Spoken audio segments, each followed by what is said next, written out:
show you how to make this delicious chicken Florentine dish. It's so easy and really tasty.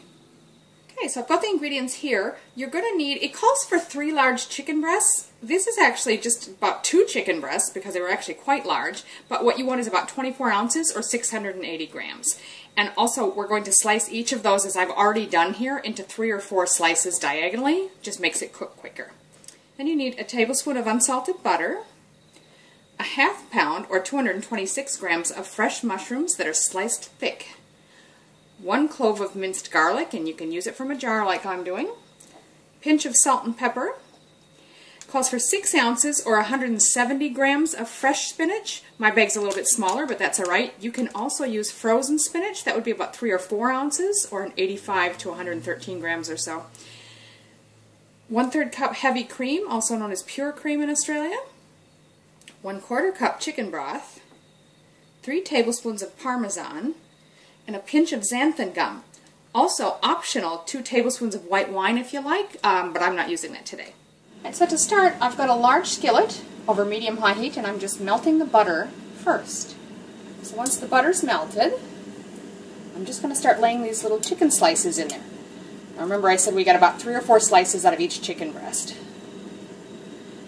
We're going to lay them in there and cook until browned and cooked thoroughly through. And because we sliced them small, it shouldn't take long.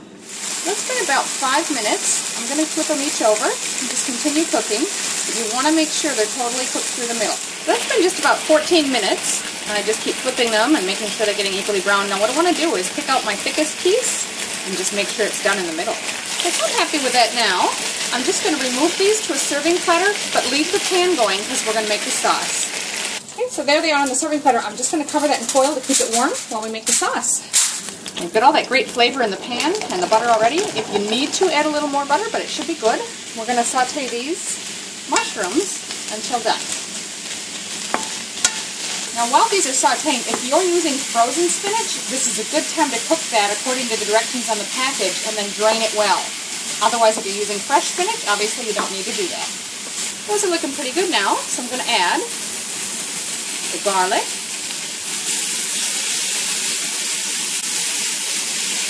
and the spinach.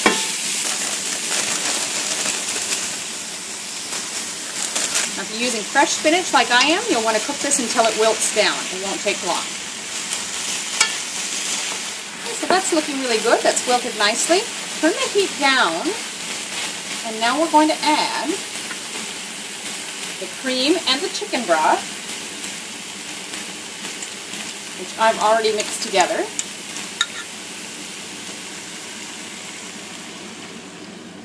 And the Parmesan cheese. And stir that together. Now I'm going to also give that just a little bit of salt and pepper at this stage. Now the Parmesan might thicken it a little bit, but the last step here is to put a little bit of xanthan gum on top, just a dusting, and you might need to do it a couple of times until you get it a little bit thicker. So I'm going to take just an 1/8 teaspoon, sprinkle it over the top, and then stir that in. If you need to, you can do that another time or two until it's how thick you want it. Now I've just stirred it a couple minutes after adding that one time, the xanthan gum, just that 1/8 teaspoon. Again, if you want it thicker, by all means put in more, but I'm quite happy with that. So I'm ready to plate this up. So there you go. All I've done is poured that sauce over the top of the chicken, and I'm going to serve it just like that. It's really tasty. I do hope you give this a try. But Tony's Chicken Florentine. Very easy and very tasty.